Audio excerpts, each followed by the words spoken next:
আৰ্কেৰ কবিতা ঈশ্বৰ।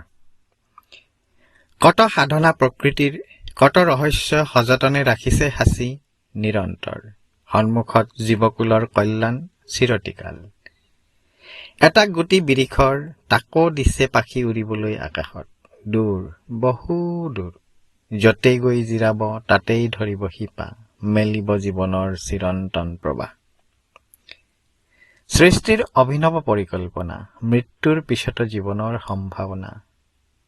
বতাহ, বৰষুণ আৰু ৰদিৰ সমীকৰণ, আৰু এটা নতুন জীৱন। নহয় জানো এক প্ৰহেলিকা, নহয় জানো এক সুসংহত ব্যৱস্থাপনা? কোন বাৰু এই যাদুকৰ, কোন বাৰু এই চিত্ৰকৰ? ঈশ্বৰ, ঈশ্বৰ। হ'ব পাৰে তেওঁ অদৃশ্য, সুন্দৰ। তেওঁৰ হাততে এই বসুন্ধৰা, যিমানেই নকৰো আমি অত্যাচাৰ এই নীৰৱ প্ৰকৃতিৰ, তেওঁ অলৰ অচৰ। ঈশ্বৰ, ঈশ্বৰ, তেওঁৱেই ঈশ্বৰ। ধন্যবাদ।